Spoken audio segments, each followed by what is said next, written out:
हमने देखा योग योगेश्वर महापुर रामलाल जी के साक्षात स्वरूप हमारे दादा गुरुदेव मुल्केश्वर भगवान है।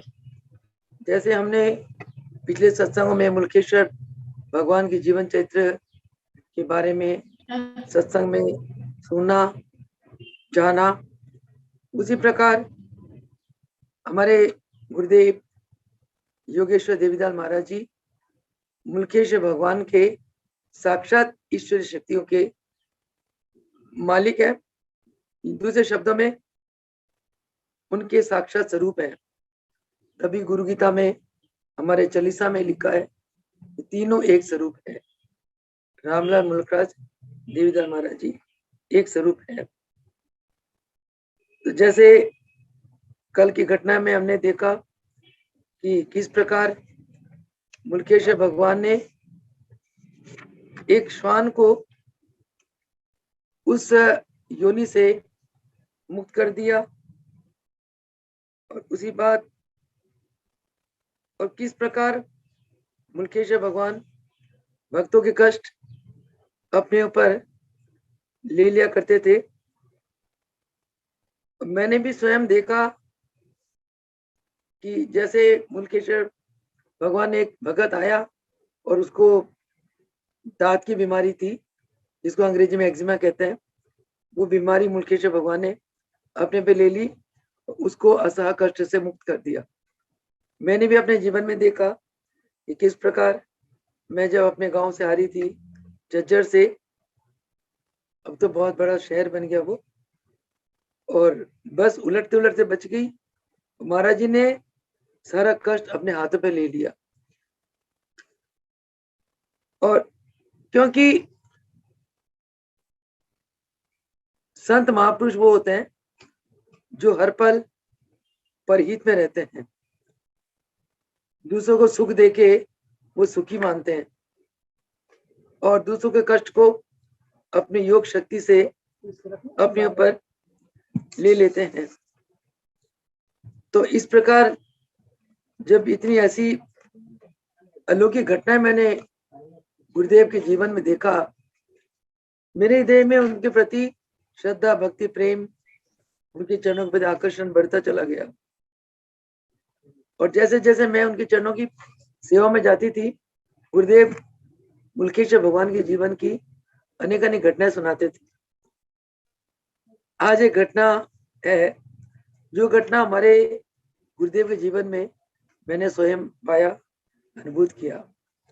वो घटना क्या, एक दिन महाराज जी ने फरमाया योगेश्वर मुल्केश्वर भगवान एक वृक्ष के नीचे विश्राम कर रहे थे और हमारे गुरुदेव उनकी चरण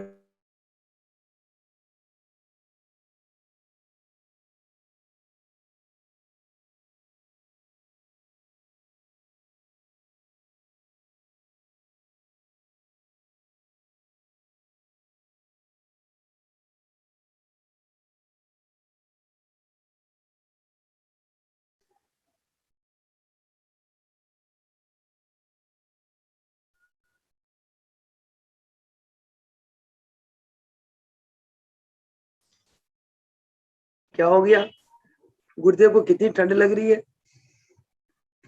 तो कई घंटे ये सिलसिला चलता रहा और गुरुदेव प्रभु जी को प्रार्थना करने लगे, हे प्रभु, गुरुदेव एक ऐसी लीला दिखा रहे हैं, आप भी कृपा करें। 3-4 घंटे के बाद महाराज फरमाते हैं, उन्होंने आज्ञा दी महाराज जी को कि बेटा कंबल हटा दो। तो महाराज ने एक एक करके 4 कंबल हटा दिए।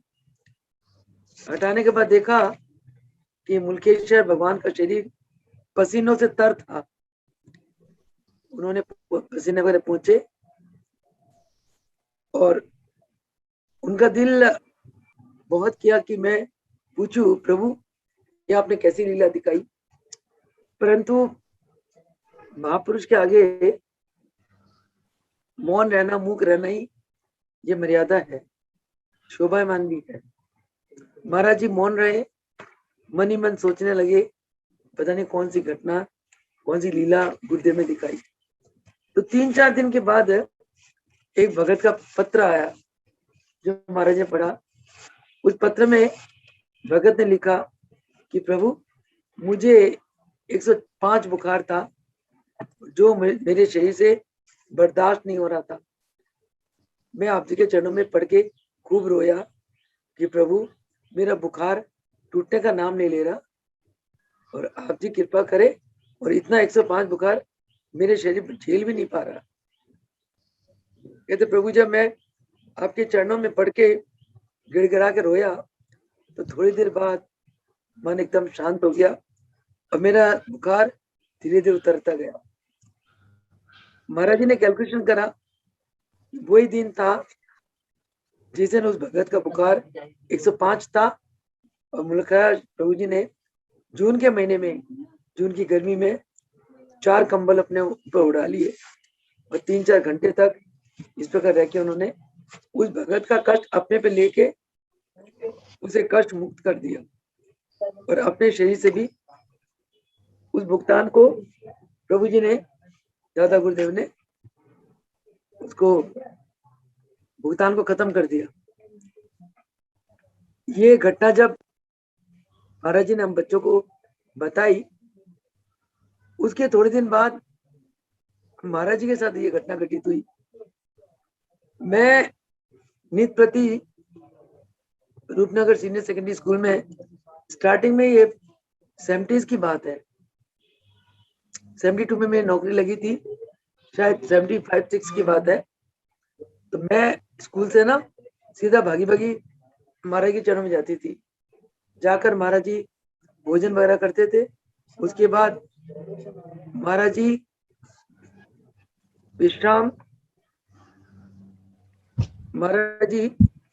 विश्राम करने चले जाते थे, और जब महाराज जी विश्राम में चले जाते थे तो मेरा मन होता था कि गर्मी के दिन थे तो मैं पूरे आश्रम के, जो भामाशाह मार्ग का आश्रम है, जब मंदिर है, उसके चारों तरफ जो बेड़ा है, मैं पूरे बेड़े को धोती थी, पौधों को, बेड़े को अच्छे से धो के और चारों तरफ छिड़काव करके। और महाराज जी 4-4:30 बजे विश्राम से बाहर आते थे तो महाराज को सारा नीट एंड क्लीन धुला हुआ बेड़ा लगता था, बड़े खुश होते थे। एक दिन बेड़ा धोकर 4 बजे करीब मैंने देखा महाराज जी आज बाहर नहीं आए। मुझे अंदाजा हो जाता था महाराज जी बाहर आने वाले हैं। जब नहीं आए तो मैं अंदर चली गई। अंदर के अंदर तो महाराज ने एकदम आवाज लगाई, कौन है? मैं कहा महाराज जी मैं हूँ जी। अच्छा दयंती? मैं कहा महाराज। कहता ऐसा कर, मेरे को बहुत ठंड लग रही है, मेरे पर एक कंबल डाल दे। मैं डाल दी। दूसरी कहते अभी भी नहीं ठंड गई, 4 कंबल में से डलवा ली। और मैं परेशान, इतनी गर्मी, जून का महीना, और 4 कंबल डलवा के महाराज जी दिल्ली के आश्रम में लेटे हुए, और मैं खड़ी पागलों की तरह देख रही हूँ। मैं क्या करूं, मुझे कुछ समझ नहीं आ रही। गुरु ने इतनी गर्मी 4 कंबल ले लिए। तो वो भी यही हुआ। जब शाम हुई 3-4 घंटे के बाद, 7-7:30 बजे करीब, तो मुझे कहने लगे कि चल कंबल हटा के करके। मैंने हटा दी। फिर कहने लगे कि आटे का छान लेके आ। मैं ले आई। तो कहते हैं मेरे पैरों को मल, तलुओं को। आटे का छान लेके मैंने तलुओं को मोला, महाराज के लेग्स को मले, मल के कहते बस। ऐसे करते ही एकदम महाराज का शरीर देखा एकदम नॉर्मल हो गया। और कहते चल शीला जी तो चाय ले आ। फटाफट में गई, चाय बना के लिए शीला जी दी महाराज जी को। ठीक है, कहते चलो बाग में चलते हैं। देखो मतलब जस्ट उन्होंने बुखार का भुगतान अपने से उतारा और एकदम चाय पी के शीला जी लेके एक्टिव हो गए कि चलो बाग में चलते हैं, हमारे वो चारपाई वगैरह लगाओ। हमने फटाफट बाग में चारपाई वगैरह लगाई। महाराज जी वहां विराजमान हो गए और भक्तों को खूब आशीर्वाद दिया। सारे संगत में इकट्ठी हो गई, भक्तों को प्रवचन करने लगे, प्यार दिया, आशीर्वाद दिया। हमने भी उस आनंद को लिया। मैं मन में सोचे जाऊं ये कौन सी लीला मायने दिखाई। कुछ दिन पहले तो महाराज ने प्रभु मुल्खराज जी की लीला बताई थी, इसी प्रकार आज महाराज जी ये लीला खुद भी कर रहे हैं। मैं पूछू तो कैसे पूछूं, हिम्मत नहीं पड़ी, क्योंकि महाराज जी डर बहुत लगता था। जब प्रेम में आते थे तो बच्चों की तरह कुछ ना कुछ पूछ लेते थे, और जब हमारे रौब में होते थे ना, गंभीर होते थे, हिम्मत नहीं पड़ती थी कुछ पूछ ले। तो 3-4 दिन के बाद एक भगत का पत्र आया, उसी प्रकार कि प्रभु, मुझे बहुत तेज बुखार हो गया था और इतना शरीर में कंपन था, मैं बर्दाश्त नहीं कर पा रहा था। वो शिष्य महाराज जी का था, देवीदास महाराज जी का, और मैंने आप जी के चरण में प्रार्थना करी और आप जी ने क्षण भर में मेरा कष्ट हर लिया। वही समय था कि जब महाराज जी को बुखार हुआ था, उसके 3-4 दिन बाद पत्र आया। उन्होंने यही लिखा कि प्रभु, मेरे को ऐसे ऐसे बुखार हो गया और आप जी ने मेरे कष्ट को हर लिया। तो ये घटना पढ़ के तो मैं इतना, मेरे आंखों में आंसू आए कि कैसे भगवान है ये। नर चोला में ये तो साक्षात नारायण है, ईश्वर शक्ति के मालिक है। तो फिर मेरे अंदर से वो आवाज आने लगी। अभी तो हम चालीसा में अब गाते हैं ना, तीनों एक स्वरूप है। उस समय होता था राम मूलक दोनों एक स्वरूप है। महाराज जी ने जो चालीसा छपाई थी, उसमें रामलाल और मुलकराज जी को महाराज जी एक ही स्वरूप कहते थे। और मुझे नहीं पता कि महाराज जी के ब्रह्मलीन के बाद जो चालीसा छपेगा उसमें ये लाइन होगा। तो मेरे अंदर से ना एक आवाज आने लगी, तीनों एक स्वरूप है, श्री दयाल मूलक प्रभु राम, बालक के पूर्ण करो निज दास जानकर काम। ये आवाज आने लगी। मैं हैरान हो गई जब महाराज जी के ब्रह्मलीन के बाद चालीसा छपा, ये लाइन आया। मैं कह, ये लाइन तो मेरे कानों में तब गूंज रहा था जब मैंने ये मिराकल देखा महाराज के चरणों में। इसी प्रकार योगेश्वर रामलाल जी और मुलकराज जी भगवान की तरह हमारे देवीदास प्रभु जी भक्तों की पुकार सुनकर तत्क्षण उन्हें कष्टों से मुक्त कर देते थे। गुरुदेव की इस दया पूर्ण करुणा पूर्ण स्वभाव के कारण भगत महाराज के चरणों में खींचे चले आते थे। अब मैं देखती थी दिल्ली आश्रम में सन 1980 से लेकर और 95 तक मेरा निवास रहा हमाशा माघ मंदिर में। 95 में महाराज जी ने कृपा करके करनाल आश्रम बनाकर 95 3 जुलाई में नींव पत्थर रखी। 26 अक्टूबर को ये आश्रम पूरा हो गया। उसके बाद मुझे यहाँ बैठा दिया, दिल्ली से मुझे उठा के करनाल में बैठा दिया। वो जो काल में रही, उस काल में मैंने देखा सुबह से शाम तक भक्तों की लाइन लगी हुई है। जो भगत जो भी महाराज जी के चरण में प्रार्थना कर रहा है और महाराज जी उसी को आशीर्वाद दे रहे हैं। मेरे आंखों देखा हाल है। एक बार अंजू है ना, हमारी अंजू जो कुरुक्षेत्र आश्रम में सेवा करती है, मेरी गुरु बहन है वो, उसकी माँ को ना यूट्रस में रसौली हो गई। डॉक्टर को दिखाया, डॉक्टर ने कहा कि आपको ऑपरेशन करना पड़ेगा। तो वो लोग बरेली से आए, उनके भाई हरभजन चावला उनके साथ, वो भी आने ने भगत हुए महाराज जी के।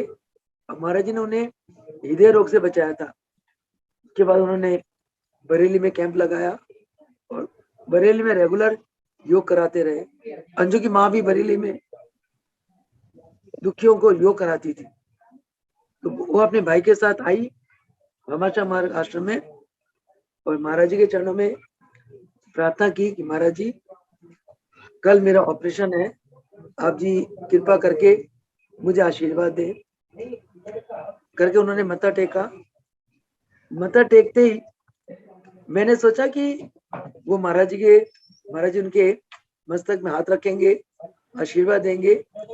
पता नहीं महाराज जी किस मौज में थे। अब महाराज जी ने एकदम मुझे कहा, जयंती भगाओ इस बीमारी को। मैं तो हक्की बक्की हो गई, जयंती भगाओ इस बीमारी को। मैं घबरा गई और मेरा दिल दुखी भी हुआ, क्योंकि मेरी एक आदत थी कि भक्तों की ना मैं बहुत सिफारिश करती थी महाराज जी के आगे। मुझे बहुत अच्छा लगता था। भगत दुख दुख लेके आते थे, दुख भरी कहानियां दास्तान लेके आते थे, मुझे सुनाते थे। भगत डायरेक्ट बात करने में डरते थे। हम लोग तो दिन रात माँ के जो रहते थे, मौका देके माई को प्रार्थना कर भी देते थे। तो भक्तों की दास्तान सुनकर मेरा दिल बड़ा पिघलता था, और मैं मौका देके ना हाथ जोड़ के विनम्र होके और महाराज जी को प्रार्थना करती थी। 99.9% महाराज जी प्रार्थना सुन लेते थे, भगत का कल्याण हो जाता था। मेरे को बेचारी ऑपरेशन के लिए आशीर्वाद लेने आई है, और महाराज जी ने मुझे आवाज लगा के मैं ही ले गई थी। मैं कहा महाराज जी इनका ना कल ऑपरेशन है, या आशीर्वाद लेने आए। कहते भगाओ इस बीमारी को। और वो फिर मैं भी घबरा गई, मैं कुछ नहीं बोली। तो मैं अंजू की माँ को ना धीरे से बाहर ले आई। फिर वो मंदिर में जाकर ना, महाराज जी बाग में बैठे थे, मंदिर में जाके खूब रोई, इतना फूट फूट के रोई। मैंने उनको बहुत प्यार दिया। मैंने कहा देखो महाराज जी ने आपको नहीं डांटा, मुझे ये लग रहा है आपका जो कष्ट है ना, उस कष्ट को डांटा होगा महाराज जी ने। जो आपके ऊपर एक बुरा संस्कार आया हुआ है ना, संस्कार को गुस्सा करा। मैं क्या महाराज जी बहुत दया के सागर है, वो तो सबको प्यार करते हैं, वो तो सबको कंठ लगाते हैं, वो कभी नहीं डांटते। अगर डांटा है तो हमारे मन में कोई दोष आया होगा, आप टटोलो इस दोष को। आपको आपको आपको, आपको तो हमारे का आशीर्वाद ही ऐसे करके ना मैं उनको बहुत प्यार वार देके चाय वाय पिला के उनको शांत कर दिया। फिर वो अपना शांत होके सो गई रात भोजन का प्रसाद लेके। अगले दिन सुबह ना जब वो ऑपरेशन के लिए जाने लगी ना, तो बस वो सैम के ना उन्होंने ऐसे प्रणाम करा। तो महाराज ने एकदम बुलाया, कहता मैं इधर आओ, और मैंने सिर पे हाथ फेरा, जाओ प्रभु कृपा करेंगे। अपने आप अगले दिन उनकी हिम्मत नहीं पड़ी कि मैं महाराज को कुछ कहूं। तो कहते हैं जाने लगी जब प्रणाम सिर पे हाथ, जाओ माई प्रभु कृपा करेंगे। आप सुन के हैरान हो गए। डॉक्टर के पास गई तो डॉक्टर कहते हैं पहले चेकअप कर लेते हैं आपका, जैसे ऑपरेशन के पहले ब्लड टेस्ट वगैरह करते हैं, बीपी वगैरह चेक करते हैं। चेक चुक करा, उन्होंने देखा कहते रसोले तो है ही नहीं। सारा परिवार इतना हैरान हो गया, कहते रसवाली गायब हो गई। खुशी खुशी वो आई, माँ के चरणों में दंडवत प्रणाम करी, मैंने बहुत प्यार किया। फिर मैंने अंजू की माँ को कहा, मैंने कहा था ना आपको, जब महाराज ने कहा था हटाओ बीमारी को, मैं कहा आपको नहीं हटाओ कहा, आपके अंदर जो रसवाली की बीमारी थी ना, महाराज ने डांट के उस बीमारी को निकाल दी है। तो ऐसे ऐसे करिश्मा है हमारे देवीदयाल महाराज जी किया करते थे। तो इस प्रकार आइए अब मुल्कराज जी के चरणों में चलते हैं कि महाराज जी का जो शिष्य काल था, शिष्य रूप था उनके जो भगवान के चरणों में। तो महाराज जी की सेवा के प्रति अथाह लगन देकर मुल्केश भगवान पत्र व्यवहार, जो उर्दू में पत्र आते थे ना, वो पत्र व्यवहार की सेवा महाराज जी को देते थे। ऐसे ही मैं और शशि जब हम लोग पीएचडी कर रहे थे, शशि फिजिक्स में कर रही थी, मैं केमिस्ट्री में कर रही थी। तो यूनिवर्सिटी में पढ़ाई के बाद हम लोग मायके चले जाते थे, तो महाराज जी हम लोग के आगे ना चिट्ठियों के ढेर रख देते थे कि चलो भक्तों की चिट्ठियां पढ़ो, इनकी समरी बताओ, समरी लिखो डायरी में। जो डायरी करते हैं ना क्लर्क कॉलेज ऑफिस में डायरी करते हैं, ऐसे शशि और मैं डायरी करते थे, कभी शशि कभी मैं। और उसके बाद हम लोग भक्तों की चिट्ठियों की समरी महाराज को सुनाते थे। फिर महाराज जी उसका जवाब देते थे स्वयं, कभी हमसे लिखवा देते थे, चलो इस भगत को ये जवाब दे दो। इसको कुछ चिट्ठियां शशि लिखती थी, कुछ मैं लिखती थी, कुछ चिट्ठियां महाराज जी लिखते थे। फिर जो महाराज जी पत्र लिखते थे, हम उसकी भी डायरी करते थे। एक तो रिसिप्ट रजिस्टर, एक डिस्पैच रजिस्टर, दोनों रजिस्टर अलग होते थे। और वो पत्र में पत्र लिखते ही भगत को, जिसको पत्र लिखते थे महाराज जी, उस भगत को फौरन आशीर्वाद चला जाता था दिव्य मार्ग पे, और उसका कल्याण हो जाता था। जिस भगत ने पत्र में जो प्रार्थना लिखी, और जैसे महाराज जी को हम पढ़ के सुनाते थे और वो करंट वहीं पहुंच जाता उस समय। तो महाराज जी जो प्रभु मुलखराज जी के चरणों में पत्र व्यवहार की सेवा करते थे, तो मैं अपनी बात बता रही थी, उसी ढंग से हम लोग पत्र को रिसीव भी करते थे। रिसीव की डायरी और डिस्पैच की डायरी भी होती थी। डिस्पैच में जो महाराज जी पत्र लिखते थे उनके हम समरी लिखते थे। तो इस प्रकार भक्तों को महाराज जी के पत्रों के द्वारा बहुत आशीर्वाद मिलता था। तो वही सेवा महाराज जी ने करी अपने गुरुदेव के चरणों में। हमारे को उर्दू में तो महाराज जी बहुत प्रवीण थे और मुल्केश्वर भगवान भी उर्दू में पत्र लिखते थे, भक्तों के पत्र भी उर्दू में आते थे। सारा पत्र व्यवहार की सेवा महाराज जी करते थे। और उस समय फिर महाराज जी ने धीरे धीरे हिंदी सीख ली और फिर भक्तों के जो हिंदी के पत्र आते थे महाराज जी हिंदी में पत्र व्यवहार करते थे। और महाराज जी प्रभु मुलखराज जी की चरणों की हर सेवा को इतना अपना समझते थे कि महाराज ने क्या करा कि एक तनख्वाह लेकर एक अकाउंटेंट आता था मुनीम प्रभु मुलखराज जी के चरणों में। तो जब महाराज जी ने हिंदी सीख ली तो मैंने प्रभु जी को प्रार्थना करी, प्रभु जी मैंने मुनिमी विद्या सीखी हुई है, ये सेवा मुझे दे दो। तो महाराज जी की विशालता देखो, महाराज जी ने मुलखराज प्रभु जी से ये सेवा इसलिए मांगी कि भाई मैं तो फ्री गुरु घर की सेवा फ्री में करूंगा और वो तनख्वाह लेके कर रहा है, आश्रम के पैसे बचेंगे। इतना मतलब महाराज जी इकोनॉमिक थे और इतना गुरुदेव के चरणों में उनको हर प्रकार की इतनी सोच समझ से सेवा करते थे। यही कारण है कि मैंने देखा लक्ष्मी महाराज जी के चरणों की दासी बन के रही, रिद्धि सिद्धि महाराज के चरणों की दासी थी।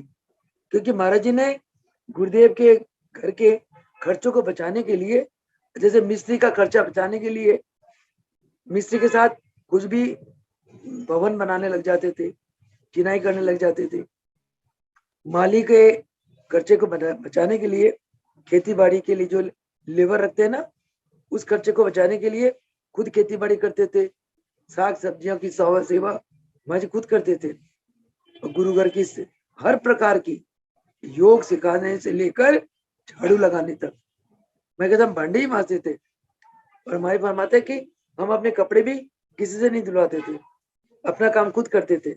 और हमारे कहते हैं हम तेल और साबुन और कंघी की खर्चा को बचाने के लिए सिर को बिल्कुल मुना के रखते थे।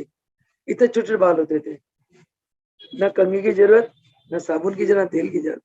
इतने महान ईश्वरीय शक्ति के मालिक होते हुए उन्होंने कितनी एक साधारण जीवन व्यतीत करी। कहते ना कि high thinking and plain living is a life of a divine spiritual soul. जो महापुरुष होते हैं वो हमेशा उच्च विचार के होते हैं, उनका जीवन जापन बहुत साधारण होता है। रामलाल प्रभु जी को देखो कितना साधारण वेशभूषा में रहे। मुलकेश्वर भगवान को देखो, एक दिन रामलाल प्रभु जी ने याद करा और कंधे में गमछा लिया और नंगे पैरी चल पड़े गुरु के दर्शनों के लिए। कितनी दीवानगी, जो दीवाना होता है ना उसके अंदर की लो भगवान से जुड़ी रहती है, शरीर का शुद्ध नहीं रहता। उसको मीरा को क्या था, मीरा को तो भगवान कृष्ण के ध्यान में बेसुध रहती थी। सांप आया सांप के अंदर उसको भगवान शंकर दिखाई देने लगे और राणा ने जहर भेजा और मीरा को अमृत लगने लगा। ये जिसका अंदर का रूह भगवान से जुड़ जाता है उसकी दृष्टि बदल जाती। और जिसका रूह भगवान से नहीं जुड़ता, जो भगवान के प्रति पूरा आस्था विश्वास प्रेम नहीं रखता, उसके अंदर तो संशय आता रहता है। वो फिर संसार में ही रहता है, शरीर में रहता है और लोगों के दोष गुणों को देखता रहता है। और जो उसके प्रेम में उसकी सत्ता में रमा हुआ है उसको किसी के दोष गुण नजर ही नहीं आते। वो सोचता है सब भगवान के बंदे हैं और अपने आप को भी उसी का चरणों का दास समझता है। और अपने हर कर्मों को उसके अंदर ये बात आती है कि विश्वास आता आता है कि मैं कुछ नहीं कर रहा हूँ, जो कर रहे हैं मेरे प्रभु मेरे गुरुदेव कर रहे हैं। इस भावना से फिर उसको और ऊंचाई मिलती चली जाती है। तो महाराज जी ने जब हिंदी सीख ली, हिंदी के भी पत्र व्यवहार करने लगे, और वो जो मुनीम रखा हुआ था वेतन में उसको हटा के उसकी सेवा खुद करने लगे। इस प्रकार गुरु घर की सेवा के प्रति इतने अपनेपन की भावना देकर मुल्कराज जी ने महाराज जी को सभी शिष्यों में प्रधान शिष्य रखा। प्रधान हर काम में A to Z, हर सेवा में प्रभु मुल्कराज जी महाराज जी को याद करते थे। एक बार की बात है, महाराज जी ने प्रभु मुल्कराज जी ने महाराज जी को योग की पुस्तक छपाने के लिए आज्ञा दी, और ये आज्ञा दी कि तुम रामनवमी पे, महाराज जी हमेशा 20-25 दिन पहले चले जाते थे, और रामनवमी की सारी सेवा हेडेड बाय महाराज जी होती थी। प्रभु मुल्कराज जी तो समाधि में रहते थे, हर सेवा, हर कार्य, हर रेस्पॉन्सिबिलिटी महाराज संभालते थे। एक बार मुल्केश्वर भगवान ने आज्ञा दी कि देव रामनवमी में जब आओगे तब आओगे, ये प्रभु जी की पुस्तक छपा के पुस्तक लेके आओगे। आज्ञा मिल गई। बस फिर क्या था, महाराज जी को तो प्रभु जी की सेवा करने में बहुत आनंद आता था, बहुत उत्साह लगन आनंद के साथ वो करते थे।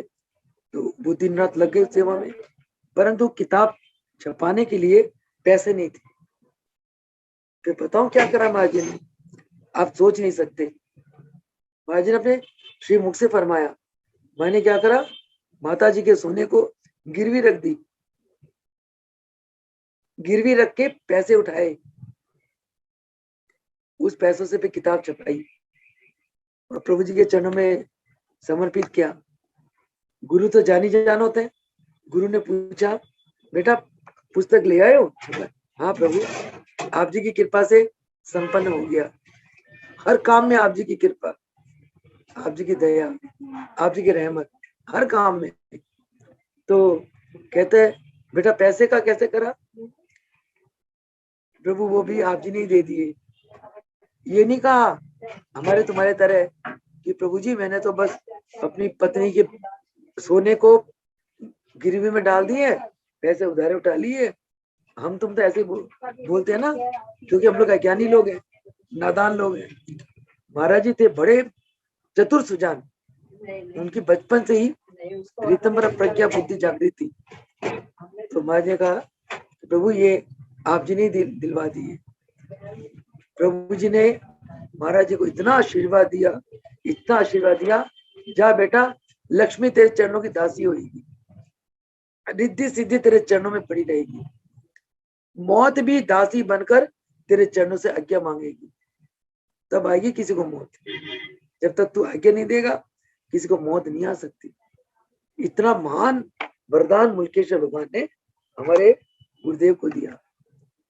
इतने कमाल के गुरुदेव है, और हम उन्हीं के गुणगान गाते हैं, उन्हीं के नाम के सत्संग करते हैं। ये महाराज जी का 2021 101वां वर्ष चल रहा है, शताब्दी से एक बढ़ गया। तो इस प्रकार प्रत्येक सेवा में महाराज जी भक्तों को फरमाते थे कि ये मेरा बेटा बहुत बुद्धिमान है, इसकी ऋतंबर प्रज्ञा बुद्धि जागृत है, और ये योग मार्ग में बहुत ऊंचाइयों को छूने वाला होगा। भक्तों के सामने महाराज जी को आशीर्वाद दिया प्रभु मुल्कराज जी ने, और ये भी कहा कि रामलाल प्रभु जी की विशेष कृपा है इस बालक पर, और आपको सुयोग पात्र देखते हुए प्रभु जी ने देखा कि हर कसौटी पे महाराज जी खरे उतरे। जैसे गुरु शिष्य से परीक्षा लेते हैं, हर परीक्षा महाराज जी पास हो गए।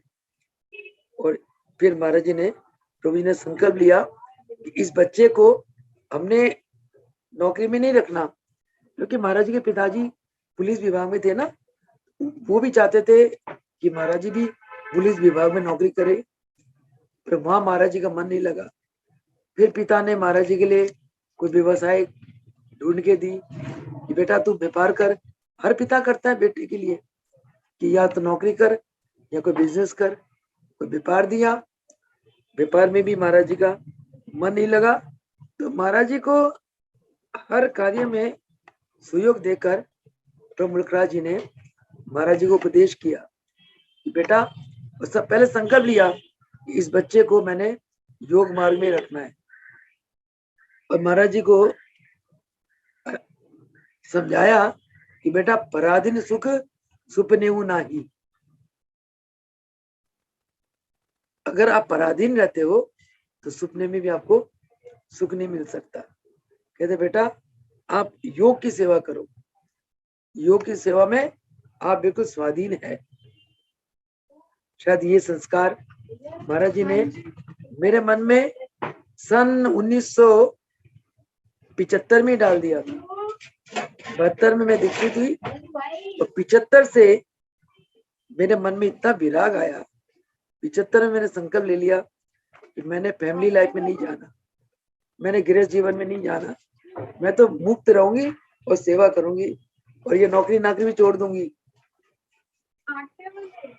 और तभी करके मैंने वहां पीएचडी 73-74 2 साल करा, 75 क्षेत्र में गई नहीं, यूनिवर्सिटी में नहीं गई। एक दिन पिताजी को पता चला कि ये सिर मुन्नी जो है ना, स्कूल की नौकरी के बाद सीधा महाराज के पास जाती है, ये पीएचडी की पढ़ाई नहीं कर रही है। पिताजी ने महाराज को शिकायत कर दी कि हम तो अपनी बच्ची को डॉक्टरेट देखना चाहते हैं, और ये तो जाती नहीं यूनिवर्सिटी में, 2 साल हो गए। कहते बाबा चिंता मत करो, अब ये जाएगी। तो 1997 में महाराज जी ने गुप्ता जी को आज्ञा दी, गुप्ता, ये दयंती जब तक स्कूल की नौकरी के बाद यूनिवर्सिटी नहीं जाएगी ना, इसको गेट के अंदर बढ़ने नहीं देना, ताला लगा देना। कहते कल से तू पहले नौकरी करेगी, यूनिवर्सिटी जाएगी, फिर हमें दरबार में मत्था टेके फिर घर जाएगी। मैं कि महाराज जी, मेरा दिल नहीं लगता, मेरा मन तो आप जी के ख्यालों में डूबा रहता है, मैं क्या करूं, मेरा बिल्कुल मन नहीं करता, मेरा दिमाग ही नहीं चलता, मैं कैसे पीएचडी करूं।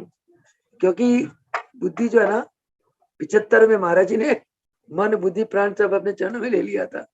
मैं कि मेरे वश की नहीं है, मैं पढ़ाई नहीं कर सकती।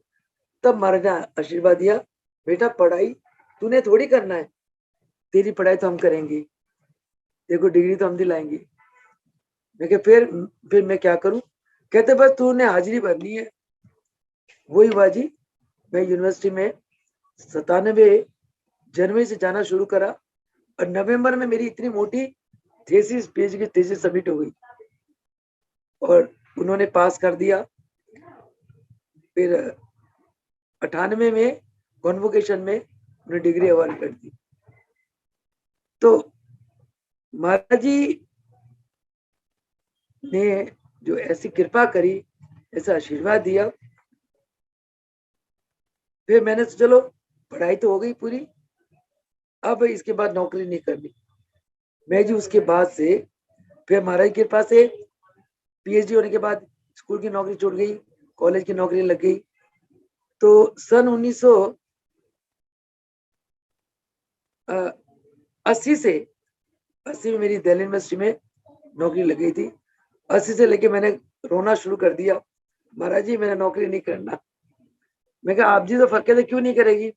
मैं कहा महाराज जी आप जी ने तो फरमाया था एक दिन कि प्रभु मुल्कराज जी कहते हैं पराधीन सुख सुपने नाही, तो नौकरी में तो पराधीन में रहना पड़ता है। मैंने पराधीन में नहीं रहा कि तेरे बापू नाराज होगा। मैं कहा बापू के ऊपर, बापू को आप समझा देना, मैंने नौकरी नहीं करनी जी। मैं 1980 से लेकर प्रार्थना करते करते करते करते 86 में महाराज जी ने कहा कि चल छोड़ दे नौकरी। तो 86 में मैंने दिल्ली यूनिवर्सिटी को प्रणाम करा, भगवान को कहा भगवान दोबारा मुझे नौकरी में मत लाना, मैंने तो योग कराना है और भजन करना, योग करना है और गुरु की सेवा करनी है। फिर तो मजा आ गया। 86 ऑनवर्ड तो बस मजे ही मजे है लाइफ में, मुक्त हो गई जिंदगी। तो प्रभु मुल्कराज जी ने महाराज जी को जब चुन लिया कि इस बच्चे को अपने योग मार्ग में टॉप में पहुंचाना है, तब प्रभु मुल्कराज जी ने महाराज जी को ये कहा, मंजिल दूर है अपनी, पहुंचे वही जो सदा ताजा दम हुए। मतलब योग मार्ग में जब हम एंटर करते हैं शुरू में थोड़ा सा नीरस सा लगता है, बाद में इतना आनंद आता है फिर तो छोड़ने का मन ही नहीं करता। और प्रभु मुल्कराज जी ने ये संस्कार महाराज जी के अंदर डाल दिया। क्या? अपनी वाणी की शक्ति से। मंजिल दूर है अपनी, पहुंचे वही जो सदा ताजा दम हुए। जिसके अंदर हर पल उत्साह बना रहेगा वो अपनी मंजिल तक पहुंच जाता है। मैं देखती थी महाराज जी को कि महाराज जी जैसे सारा दिन बहुत आनंद में रहते थे, मस्त, बहुत मस्ती में रहते थे महाराज जी। और सुबह उठते ही कहते थे, ऐसे ताली बजा के कहते, आप आज का दिन बहुत बढ़िया निकलेगा, कल का गया सो गया, आज का बहुत बढ़िया निकलेगा। हर पल उत्साहित, हर काम में उत्साहित। और हम लोगों को भी ऐसे रखते थे, निरस नहीं होने देते थे। उदासी कहते जो रोता है या मुंह लटकाए के बैठता है, मेरे आंखों के आगे से निकल जाओ। हमें उदास या रोना या नाराज होने ही नहीं देते थे। हर वक्त हंसते रहो, खेलते रहो, मुस्कुराते रहो, उत्साहित रहो। तो वही उनकी उस टाइम की सेवा का जो कृपा उन्होंने एक रहमत की नजर हम पे डाली, ये उसी का फल है जो आज हमें मिल रहा है। उनकी रहमत बड़ी जो नजर पड़ी हम पर, उसी का रिजल्ट है कि आज हम चल रहे हैं, हर पल मस्त आनंद में है। कोई हमें कांटा चुभा रहा है फिर भी हंसते हैं, शूल चुभाता है फिर भी हंसते हैं, फूल चढ़ाता है फिर तो हंसते ही हंसते हैं, हर पल हंसते ही रहते हैं। जो कुछ कहता है हम सोचते हैं इसकी दृष्टि ऐसी है, हे प्रभु इस पे दया करो, इसको समझ कम है, दया का ही भीख मांगते हैं। तो महाराज जी की इस प्रकार के जो एक गुरु के प्रति, गुरु घर के प्रति, सेवा के प्रति समर्पण और अपनापन और इतनी कुशल तीक्ष्ण बुद्धि को देखकर मुल्केश्वर भगवान ने महाराज जी को आशीर्वाद दिया। क्या आशीर्वाद दिया? कि आप समुद्र पवन की भांति योग का प्रचार प्रसार करेंगे, जगह जगह योग प्रदर्शनी व शिविरों का आयोजन करेंगे और आपके अंग संग हर पल प्रभु महाप्रभु और हम रहकर आपको हर कार्य में सफलता बख्शेंगे। आपकी यश कीर्ति चारों तरफ फैलेगी और हम और प्रभु जी उसकी सदा सदा रक्षा करेंगे। आप संसार समुद्र में योग रूपी नौका में आप मला बनोगे। जो भव से दुखी नर नारी आपके शरण में आएंगे, आप उन्हें पार लगाओगे। ऐसा आशीर्वाद वरदान मुल्केश्वर भगवान ने हमारे देवीधर भगवान को दिया। और ऐसा आशीर्वाद जब गुरु से देवीधर प्रभु जी ने प्राप्त किया, प्राप्त करके नतमस्तक होकर तन मन धन से अपने गुरु के चरणों में वो समर्पित हो गए और उन्होंने योग मार्ग में आरूढ़ रहने के लिए संकल्प लिया। महाराज जी ने अपने जीवन में परिवार को साथ लेकर, भक्तों को साथ लेकर अंत तक परिश्रम करके योग का प्रचार प्रसार में जुट गए और हर कार्य में महाराज जी सफल रहे और पूरे विश्व में योग को सर्वप्रिय बनाने में महाराज जी सक्षम रहे। तो ये सब गुरुदेव की कृपा करुणा आशीर्वाद का फल है। और महाराज जी के जीवन की ऐसी लीलाएं सुनकर कितना हमारा मन उत्साहित होता है कि काश हम भी ऐसे गुरु के सेवक बनते, हमें भी गुरुदेव इस प्रकार आशीर्वाद देते, हमारा जीवन धन धन हो जाता। कोई बात नहीं, अभी भी कुछ नहीं बिगड़ा।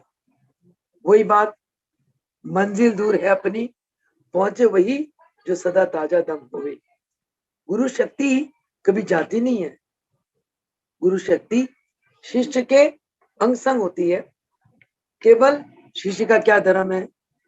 साधना करना, गुरु के चरणों के प्रति अथाह विश्वास, श्रद्धा, प्रेम बनाए रखना और जितना हो सके गुरु के कार्य को आगे से आगे बढ़ाना, गुरु घर की सेवा करना, गुरु चरणों की ध्यान करना, गुरु चरणों की पूजा करना और जितना हो सके गुरु देव जी का गुणगान करना, महिमा का गायन करना। शिष्य वही जो अपने आप को पीछे रखकर गुरुदेव को आगे रखता है, गुरुदेव को आगे रख के चलता है, वही शिष्य एक दिन ऊंचाइयों को पहुंच जाता है, ऊंचाई को छू जाता है। इन्हीं वाणी के साथ, इन्हीं शब्दों के साथ आज की वाणी का विराम दूंगी। वो सुखदेव भगवान की जय। इस प्रकार प्रभु मुल्कराज जी के चरणों में जो महाराज जी ने काल बिताए, अनेक और घटनाएं हैं, वो हम कल उन घटनाओं के पर प्रकाश डालेंगे। आज इतना कहते हुए अपनी वाणी को विराम देते हैं। बोले योग योगेश्वर महाप्रभु रामलाल जी की जय हो, भगवान की जय हो, भगवान की जय हो।